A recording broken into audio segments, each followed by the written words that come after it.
My Dogs Are Barking on MPW Digital, presented by Heath Riles Barbecue. I'm Landon. Welcome to the Thursday show, the matchups and pick show. It's always my favorite show of the week. Austin is in the middle of moving, and so he has not gotten his internet, situation figured out just yet. So he will not be joining us, which is unfortunate. But I do have his underdog moneyline pick every single week on Thursdays at the very end of the show. He and I are kind of going head to head. And so far, he is 3 for 3 on underdog moneyline picks, and I am 2 for 4. Yeah, 2 and 4, I think. So I'm behind. I need a big win. So he's given me that selection. So I'll be able to get to that and at least give you his pick there. And hopefully we'll have him back on Monday, because it's kind of a weird thing. I mean, it's bye week for Mississippi State. And I mean, that's really, like, we talk about all SEC teams, but Mississippi State is, I mean, that's who we're credentialed for. That's who we cover in terms of this show. And so it is kind of a weird thing. Like, I feel like we've said all that we can say for Mississippi State and the bye week, and it really just an opportunity for them to get completely healthy. I think you kind of look at Isaac Smith is the one that really, now that you're in kind of the second part of the season, that's who you need on the defensive side of the ball. And then, Fluff is obviously not going to play this week, but it seemed like there was some encouraging news for Fluff Bothwell, because I thought it was going to be kind of season ending there on Saturday night against A&M.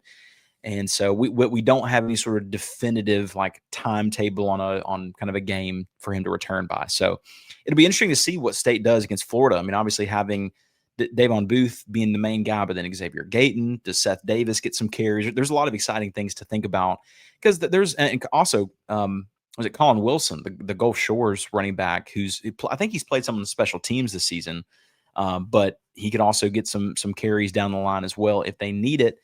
I did wonder, does Johnny Daniels kind of unredshirt himself? Like, at this point, I would imagine the coaching staff says no thanks and keep moving on. But who's to say? And he might not. He might just be trying to save himself for the next team.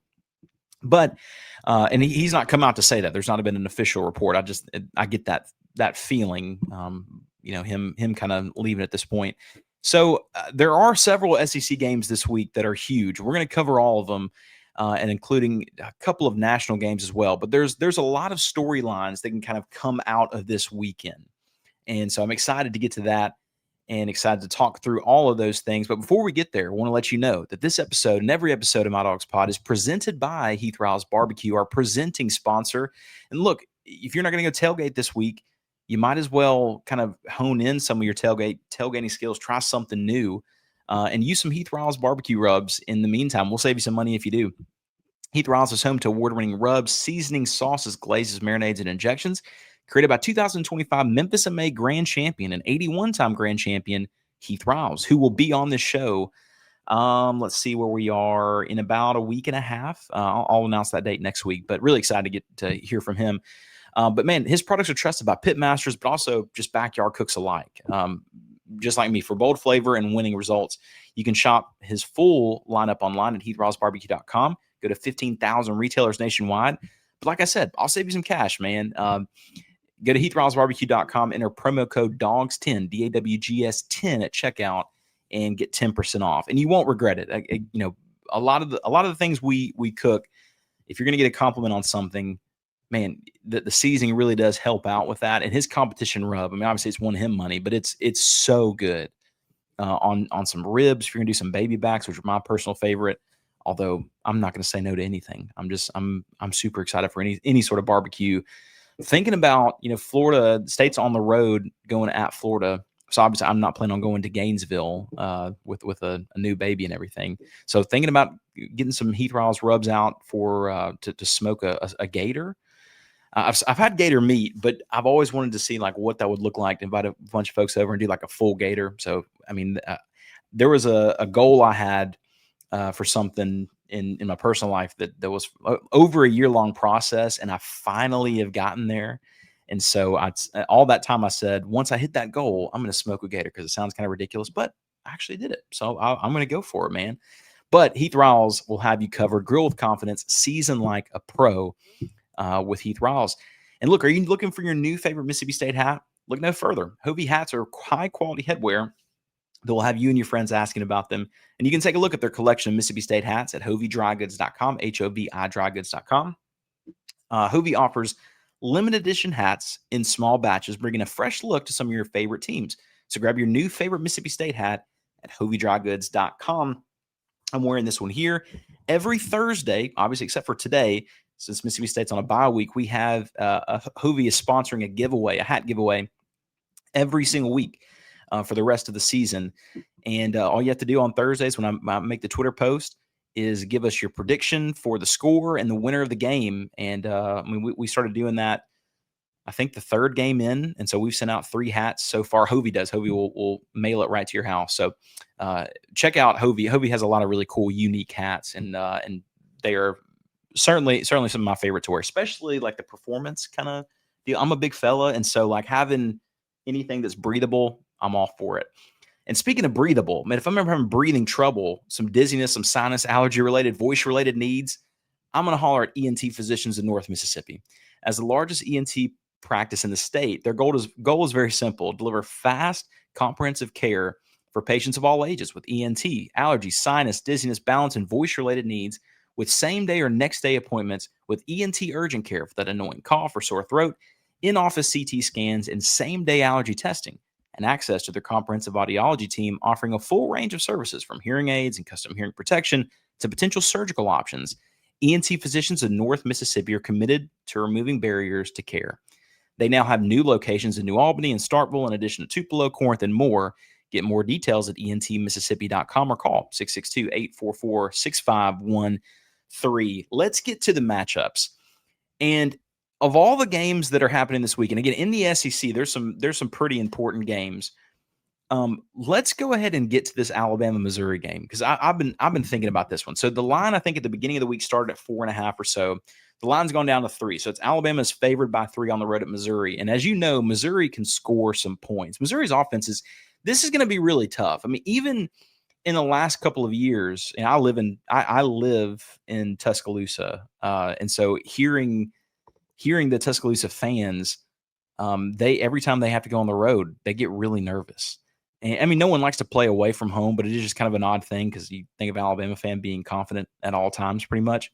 Not the case whenever that happens. And look, Missouri's passing game is going to make this game a tight one.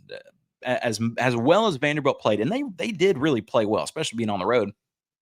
He was kind of limited when Vanderbilt had to rely on his arm and his receivers against Alabama, but Missouri's not going to have any of those problems. Missouri has obviously a very talented running back in Ahmad Hardy, Kevin Coleman Jr., but their quarterback can be elusive. I think that the Tigers are not going to have any problems scoring, but I think Alabama's offense finally has gotten into a rhythm and figure things out. And one of those things is figuring out how to move the ball without having to rely on Ryan Williams, because they've had to. And Bernard has really stepped up. Horton has stepped up. So they found different guys to kind of step up. And they got their running back, Jam Miller, back last week. I think Alabama wins. But Missouri certainly can score. I got Alabama 34-27, and that should be a really good game. If you told me, Saturday night, Missouri ended up winning, I wouldn't be shocked. Boy, Alabama fans would come apart. But I just don't see that happening because of how well Alabama's offense has been playing recently. Another one that's kind of interesting is Indiana's going on the road at Oregon. They're a 9.5 point. I think at this point they're a 10-point underdog. And here's the thing with Kirk Cignetti. He kind of reminds me of my grandfather. If my grandfather was like very cocky, but man, he could back it up. But the fact of the matter is, Oregon is an absolute wagon, and it feels like that the depth of Indiana versus Oregon's depth is just not fair, because who has the depth that Oregon has? So I think Oregon will win that by at least 2 touchdowns. I think they'll cover that spread. But Indiana really proved me wrong and a lot of other people wrong, last year. And they can, Mendoza, the quarterback from Cal that transferred to Indiana, has been really good. I mean, really picked up right where he left off. The other game I'm interested to know on what's going to happen is Tennessee and Arkansas, because now we're about to finally see if this whole Bobby Petrino situation, if his kind of campaign, so to speak, his road to the his road back to being a head coach, if it actually is going to happen or not. But I have a tough feeling. I have a tough thought that Talon Green and company is going to have the ability to like continue to hang on with Tennessee. But Tennessee, as Mississippi State fans saw, Tennessee can give up some big plays, and I don't know if Talon Green is consistent enough to get a win like that. But I know that if Petrino wants the full-time job, he's got to keep his eyes on the road, or I mean on the task. Wink, wink.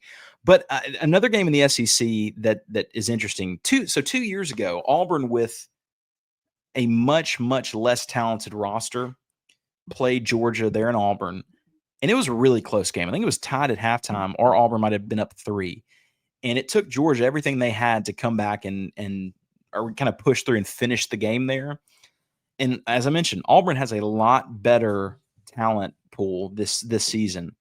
The wide receiver, Cam Coleman's ridiculous. I was trying to think about it the other day. Can you think about when was the last time there was 3 to 4 top wide receivers in college football that you said, okay, if they went out, they try to get drafted right now, they would go really high? Jeremiah Smith, obviously, and he still has an entire other year to play after this. Cam Coleman at Auburn, I mean, he just has an NFL body. People would have said Ryan Williams before the season kicked off. I don't know if that's the same way now. He's not played the same. He's not played the same way. People have been complaining on his ability, how he catches the ball, catching it with his chest as opposed to his hands. And there's a clip from an Alabama beat writer yesterday about kind of going through practice, and you watch every single other receiver kind of go and catch it with their hands. And Williams is not the same way. But even last week, like, he still came through and got a big, filthy route in the end zone versus Vanderbilt. Anyway, Cam Coleman is just one of those guys that can make a big difference. And it feels like, despite the fact that it was a close game 2 years ago, Auburn just does not have a ideal quarterback situation. And look, Mississippi State fans, I remember in December, Jackson Arnold didn't even come to Starkville. And it felt like, okay, he's going to go to Auburn. He's going to come to Starkville. This is Jeff Lebby's guy. And State missed out on him. And I remember, like, people were really upset that they weren't able to get that, because right after that, if you remember, Van Buren enters the portal, and then you're like, okay, well, now we don't even have a quarterback. We missed on Arnold and missed that. And I think it ended up being a really good scenario. Jackson Arnold, for whatever reason, just has not panned out when it comes to throwing the ball. He's elusive running it. But you have a feeling Georgia's defense will be ready to have a quarterback spy for Jackson Arnold in his kind of inevitable 3-step run out of the pocket kind of game that he has had over the last little bit. Auburn struggled to run the ball, and this is an offense that's designed to run the ball effectively. In their last game, or 2 weeks ago, Jackson Arnold had 15 rushing yards in the game. And he had the most attempts. He had 11 attempts on running the ball, which was the most out of anybody on Auburn's team. It just kind of feels like they're playing backwards to what they should be doing. But I don't doubt it's going to be a close game, a closer game at least. I think Georgia wins 28, Auburn 17 is what I've got. Texas A&M and Florida. What a moment for Billy Napier. He wins last week, and now you look at this week.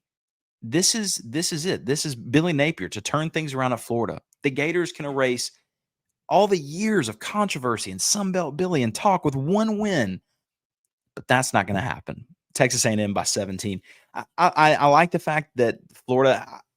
I go on this fence with, like, feeling bad for Billy Napier and immediately reminding myself, like, what the buyout number is. I mean, of course, it's got to suck. You got to move your kids out of school. You got to do all those things. But like the buyout number is so high. So A&M proved last week against State. Well, I wouldn't say proved. They just kind of consistently showed that they've got playmakers all over the field. And Mississippi State played A&M. I mean, I mentioned the postgame show. State played A&M really, really well. It was a 7-3 game at halftime. State had any bit of offense, that game could have been different. They struggled to protect the quarterback. And a lot of teams, I was talking to a friend today that who's a fan of LSU, and my good buddy Lane for Gators, has not Gators. What am I talking about? Has an LSU show. And one of the things I noticed is that he was even mentioning the offensive line just is not blocking effectively, and that's something that collectively is happening through college football. There's nobody with like a dominant offensive line right now that is outside of maybe a few teams. Like you could go ahead and argue some of the Oregons and Ohio States, but every team it feels like has issues, and it's because of the portal, and it's hard to get things in. One of the issues with Mississippi State is several of their starters came in the spring window. It was like State hires Phil Loadholt, and some of the guys they got in December, they sent right back out. If you notice, there's a couple of names there, and he brought new people in because he looked at the offensive line and said, this is not going to work. It's just hard to get cohesion, and that's a unit you really need it with. Anyway, just going to Texas A&M, though. A&M has a dominant defensive line. And so as needed as that would be for old Billy to get that done, I don't think so, man. A&M 34, Florida 17. Speaking of LSU is taking on South Carolina, and it's an odd deal. Like South Carolina's at LSU. It's a night game. LSU is favored by, I think, 9.5. It feels like both of these teams, like kind of both of these fan bases, are on the brink of losing their minds because South Carolina doesn't feel like they're kind of living up to their expectations. They have this amazing quarterback, but really not too much around him. Got a really expensive defensive end, but not, too much around him. LSU feels like they should be national title. But I picked LSU to win the national championship before the beginning of the season. Just there's so much talent, and especially so much talent at the wide receiver positions, along with the experience of Nussmeier. But apparently, he's feeling better this week after this bye week. And so, as talented as Lenore Sellers is, I just think there's a huge gap in talent. I think LSU shouldn't have too much of a problem. And if that's the case, this South Carolina thing can kind of get interesting. Because I don't know, like I genuinely don't know what it just feels like their fan base is frustrated because of the amount of talent that there is. It's like for Mississippi State fans, I think there's fans that are frustrated, but they can see the type of system that Jeff Lebby runs and sees the talent that sees everything he squeezes out of the talent that he has. I mean, last year's a 2-10 season, but they're really competitive in games against A&M and Georgia and Texas, like all these games, Ole Miss, games they have no business in being that close in, but you can see the bones. Like the bones are good. Jeff Levy's a really good coach. For South Carolina, it's kind of at this point of like, okay, well, shouldn't we know something by now? I think Beamer's in his 6th season. He's got a phenomenal quarterback that was mentioned in Heisman odds at the beginning of the season. He's got as I mentioned, very expensive defensive end in Dylan Stewart. Like, all right, man, isn't it time to win some of these games? And people will mention the whole Virginia Tech thing. I don't know what Virginia Tech's NIL situation is, but it appeared to be lacking, and certainly compared to South Carolina. So I don't know. I that's just why I say I think their fan base is a little frustrated. Ole Miss has got Washington State coming to town. Washington State is a 33.5 point underdog to Ole Miss. This is not going to be a good game. It's a big line. I mean, that's a lot of points. But Washington has struggled to stop people. I mean, their defense is giving up 30 points a game on average. I mean, they've given up, I think they gave up 59 to North Texas, I believe. It's rough. And all those facts, they have not played a Lane Kiffin type of team this season. Ole Miss can kind of name their score in this game. I think Ole Miss scores in the low 40s at least. I'd be shocked if Washington State gets over 20. There's so much talent disparity between the two.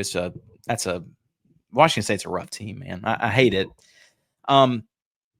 Ohio State though is going on the road. They're only a 15.5 point favorite to good old Illinois. And I got to be honest with you, man, this is too big of a line for big old Burt. Okay, Burt Bielema, how can you not support the guy? This is a guy that looks like he has really strong opinions on hamburgers, like how they should be dressed, what you should put on them. And I just got to be honest, that's the kind of guy I respect because that's the kind of guy I am. He's the kind of guy who's going to go for it, man. And the Fighting Illini will make it as interesting as they can at home because Luke Altmaier really is a good quarterback. Proud of Starkville High, of course. But Ohio State's just a better team. I think Ohio State wins 38-24. All right. Going down here, I think we have one more from two more. Man, the Red River rivalry. Are you joking me? The classic Red River rivalry game, except the quarterbacks are kind of a question. There's the Arch Manning thing. That's talked about on every show everywhere. Not even going to get into it. But John Mateer, the report came out like 45 minutes ago that said John Mateer basically is like he could play and he might not play against Texas. Just gave no information at all. So I don't know. I get the feeling if he's been out, he just had surgery. This is a big game. I get it, but I don't know. Either way, it feels like Oklahoma somehow is the better team than Texas. I think Oklahoma wins this one 31-27. But either way, it could be the only thing I'll say about Arch is this could be his big kind of moment, so to speak. And because of how much like the culture, not the culture, but the people love him, they would die for him to have a great game. Again, so it could be talked about all the time. Like they win this game, the next segment is like, has Arch reached back in and snuck back into the Heisman race?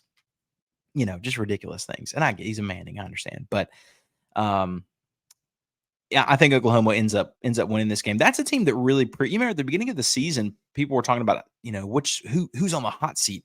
And Brent Venables was up there.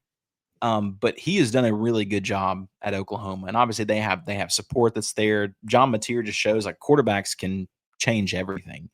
And they certainly have in this one. The last one in SEC games, I'm trying to read through. Actually, we might have covered that one. Yeah, we said Tennessee and we're good. Okay. So here's what we have. As I mentioned at the very beginning of the show, this is usually when Austin and I would kind of bicker back and forth about the games that were there. He's not here.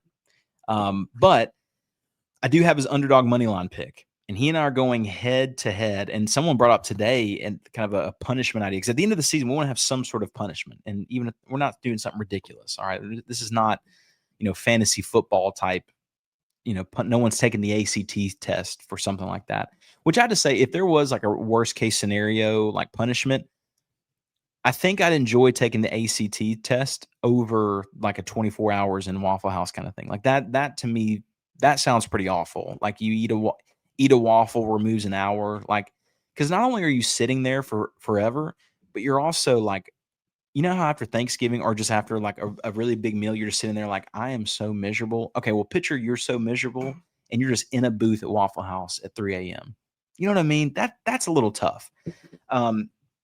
Last year for our fantasy football, no one could come to an agreement. I came in last, but no one could come to an agreement the whole season. So they were coming up with all these ideas. I'm like, dude, these are outrageous things. We had to agree on this thing beforehand. So I just volunteered to run 10 miles. And they were like, that sounds like a plan. And so that's what I did. And secretly, actually, I really enjoyed it. And from there, I did a half marathon not too much after that. So anyway, on the other side of the break, from the couple messages from MPW Digital, we'll talk about our underdog money line pick for Austin and for myself. It's going to be a great weekend of college football, man. Make sure you have something fantastic to smoke on the grill, on the smoker. Man, make some good stuff. Use Heath Riles. He's got you covered. Grill with confidence. Season like a pro. We'll be right back after these messages. All MPW digital podcasts are brought to you by our friends at Parish Brewing Company, located in the heart of Cajun country in Broussard, Louisiana. Parish Brewing Company's simple goal is to make awesome craft brewed beer, and they do it remarkably well. The doctor is introducing their new go-to IPA, Dr. Juice. It's a highly crushable juice bomb, dry hopped with a blend of their favorite hand-selected hops from the Yakima Valley in Washington. Dr. Juice's drinkability is sneaky good, considering it clocks in at 6% ABV.